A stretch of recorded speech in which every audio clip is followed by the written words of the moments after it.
Hey, welcome. Glad you could join us today. Looked a little dark there on camera 2 because I thought the lighting was pretty good without any external lighting. But then I think it got cloudy outside. So anyway, so here we are. Glad you could join us. So today we're going to talk about something called Log4j, also known as Log4 Shell. So this is GoFor Lunch number 86, brought to you by GoFor Technology. I'm Roger Harmon, your host. If you are new here, please type new or say hi, I'm first timer in the comments so we can get to know you and welcome you to our community. And of course, our goal here is to make your technology work for you. So, the internet is on fire. Incalculable damage, and haunt the internet for years. These are some of the quotes that you may have seen, I have seen, in articles about this new problem on the internet. So let's find out what it is. So it's a vulnerability in Apache website logging software. It allows hackers to get into websites and take anything they want, plant malicious code to be activated at a later date. So just all sorts of terrible things that they can do. So if you'd like more details on the technicality of this situation, I have put an article in the description right down below here, and you can read that at your leisure. So why is this a very serious problem? Well, the problem is that this Apache software foundation is used in millions and millions of websites around the world. So many websites use this, so it's prevalent everywhere that you go on the web, and that is why it's such a big problem. So what's being done to eliminate this threat? Well, as Apple users, we can take a sigh of relief because Apple, as of 12/11 of this 2021, has patched iCloud and all the other systems that we would be accessing for our day-to-day activities concerning Apple. So we don't have to worry about this when we're talking to Apple. But when we're talking to other websites, that is the problem. Now, large companies have extensive information technology, IT departments, so they probably have already patched this in your bank software and other large sites that you might go to. The big problem is that small companies are going to take longer. And to amplify that, a lot of small companies don't have their own website developers in-house, so they're relying on a service to maintain their website. So they have to be proactive and check with their website provider and make sure that they have put in the patch to fix the problem. So first of all, they have to be aware of that problem, and then secondly, they have to make sure it gets fixed. I got a kick out of an Israeli security company that put out a fix that they call Log4j Shell. So there are tools out there to fix this. It's not something that's not repairable. It's just that whether it's being repaired or not is the real issue here. So, what do you need to do to remain safe? Well, have you ever heard about using unique passwords? I think you have. So this is another case that supports that idea. So don't use passwords that are similar. You know, you just change a number or something. You need to use a completely unique password, and you can get those unique passwords by using a password manager that generates highly secure passwords and, importantly, remembers those. So when you need them, they pop up in your web browser and off you go. So the one that I use and recommend and install for clients is 1Password. There is a password manager that comes on every Apple operating system called Keychain Access. So if you are not using a paid password manager, this one is free. So when you're in Safari, which we recommend as your browser, then it pops up and says, do you want to save this password? And you see the little blue logo for Safari, the compass. You say yes, and then that will, it'll say, do you want to use a strong password? If you haven't used a password on that site before, you say yes to that. And then when it says, do you want to save? You say yes to that. And now you have a unique password for that website, which will pop up next time you log into that website. So you also need to be vigilant on incoming emails, because they may be what we call phishing emails, which means they're trying to find out your personal information so they can steal your money. Phone calls also can be a way of people to scam you and extract information from you. So when you get that sense, you get your instinct tells you, there is something wrong here, either with the email or the phone call. Like if they say, oh, we found a problem with your Windows operating system and you're on a Mac, well, click. So, and then if you have a way to block that call, if it came on your phone, then block the call as well. So that is something you should be doing. Now let's look at an email here. So let me show you an email that I found.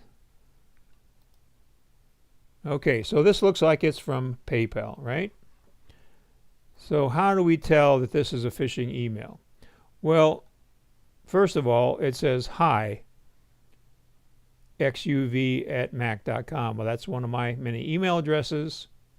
So that is part of the problem.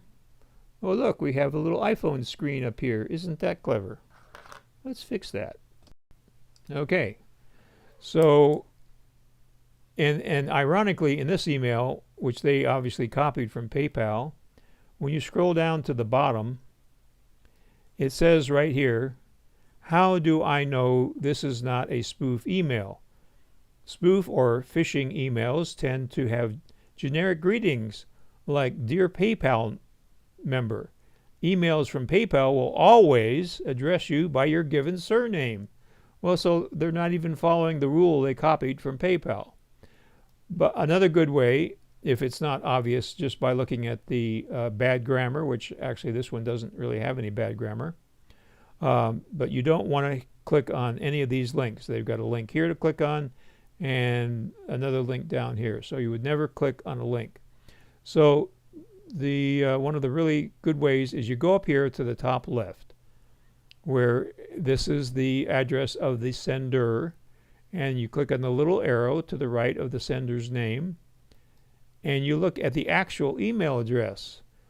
Well, let's see, this email address is UHWBOG6J and so forth. Nowhere in that email address does it say PayPal. So if you get an email from PayPal, it's going to say paypal.com up here. Well, this one clearly does not. So you know that this is a phishing email. So what you want to do with this, you don't want to put it in trash. You want to put it in junk. Now, you may be able to see that it says not junk right here. That's because I've got this out of my junk folder. So it is already in junk. So that's why it says not junk. So when it's in your inbox, this will not say not junk. It'll say junk. So you just click on that little icon and it goes to junk. So the reason you want to put it into junk is because when you put it into junk, then your mail program will filter it in the future if they try to send it from that email address. Again, of course, they keep changing their email addresses, so that is not always effective, but it can help.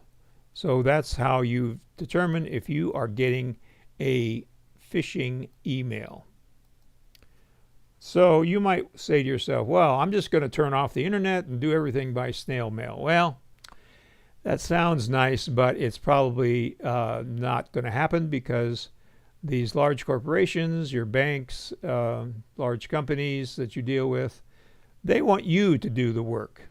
They want you to fill out the forms instead of paying an employee to do what they can con you into doing. So I've helped a lot of clients fill out forms for government agencies, for banks,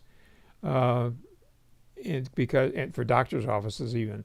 So that's the way it is, and I don't think that's going to change. So you can't turn off the internet. Sorry. That's just the way it is. Okay, so what questions might you have here? And while you're writing those down in the comments on the right-hand side of your screen, it's National Card Playing Day. Recently, I was with some friends, and we played some card games, and it was fun.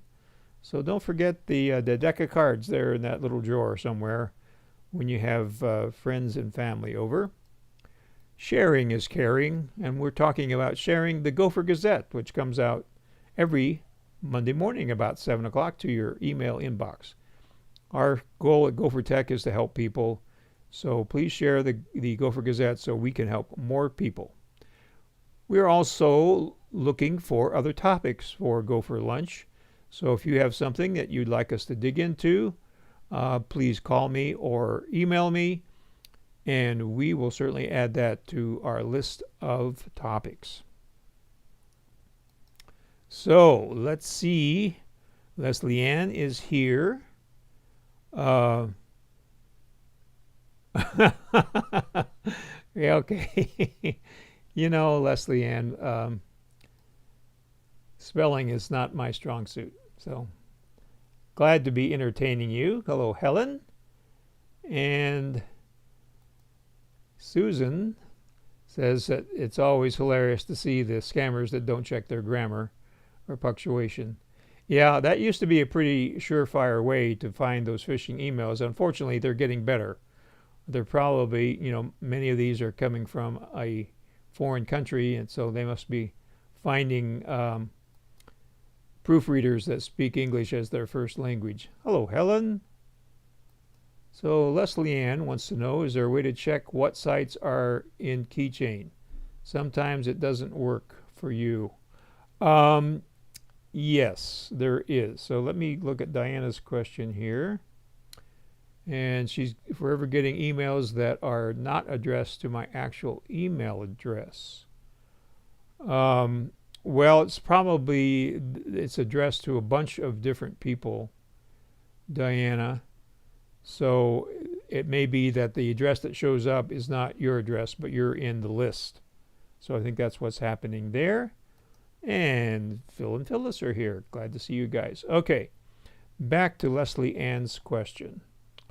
So let us go to the Finder, and I will show you. So here we are in the Finder, and we're going to hide others because this is what we do. Okay, so we're in the Finder, and so we use our favorite keyboard shortcut. Does anybody know what our favorite keyboard shortcut is?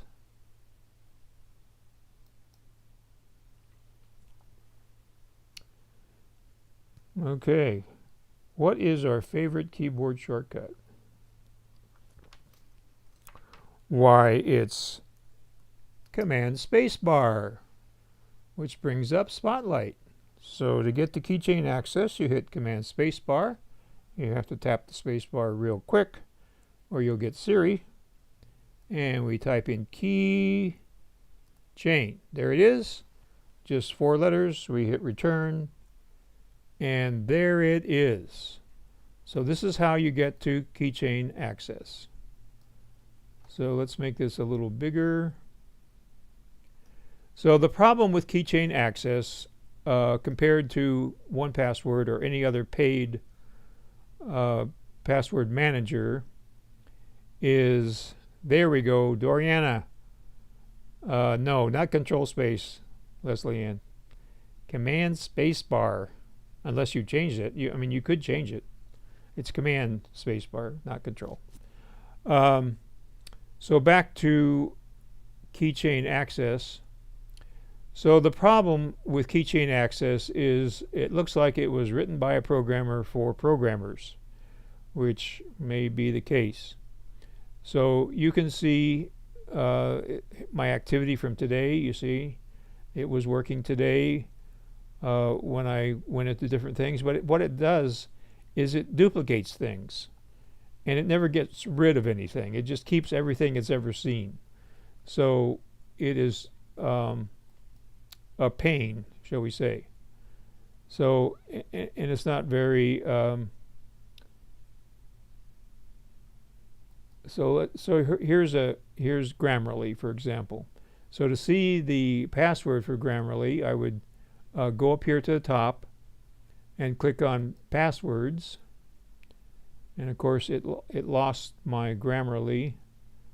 So let's say go to Skype, for example, and I'm in password. So then you double click here, and then when you go to show password, you have to click on this little checkbox here, and then you have to enter your computer password.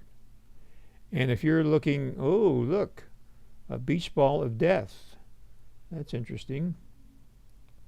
So I think it's just because I'm waiting for something to happen here that it's doing that. So I'm not going to show you my Skype password, but that's the process. Unfortunately, if you're looking up a bunch of passwords, every time you go to a different site to look up a password, you have to enter your computer password again. So that's why we like 1Password, because it keeps only the most current password for each website. It's much easier to use. So we're going to do a Command Q for quit. And it doesn't look like it. Oh, I guess we have to say cancel here. And now Command Q for quit. Now we're back in the Finder. And okay, Leslie Ann meant command. Okay, good. So I hope that illustrates the reason we don't use Keychain Access. I mean, we can. It's there. It remembers passwords. It suggests strong passwords. So it's just a kludge to use if you have to look something up. If you don't have to look something up, and you just say use strong password, and then you log into another website, and it pops up, and you click on it, and you're in, you know, you are golden. But if you're having to look up passwords, it is not fun at all. So, any other questions? So this has been short GoFor Lunch. I wanted to alert you to this vulnerability so you can be extra vigilant and not get caught. So, again, I'll have my phone number and okay. Good question. All right, so glad to have this question. So let's plug in our little iPhone that was appearing before, and log in. So now we're going to put the iPhone on the screen, and it has a low battery because this is my test iPhone that has iOS 15 on it. And by the way, I just saw today that iOS 15.3 is in beta, which means it's not available for the public yet, unless you're on the public beta. But it means that hopefully the bugs in iOS 15 have been pretty well worked out, and you can safely consider switching to iOS 15.3 when it comes available and take advantage of some of the slick new features. So we're going to go to Settings, and then we're going to scroll down until we see Passwords. You see Passwords right here below the little gray barrier, and we click on that, and we put in our Touch ID because this is an iPhone 6, and there they are on your iPhone. So that's how you check your passwords on your iPhone or your iPad. So hopefully that answers your question, Leslie Ann. So it is there on your iPhone, and you know, actually it's probably easier to use on your iPhone than on your Mac. So good question, good tip that came out of that question. So that's why it's always good to ask questions, because it digs up other tips. Very well. Okay, well, you guys have a nice day. Enjoy the rain that apparently is coming to our fair city, and we will see you next week.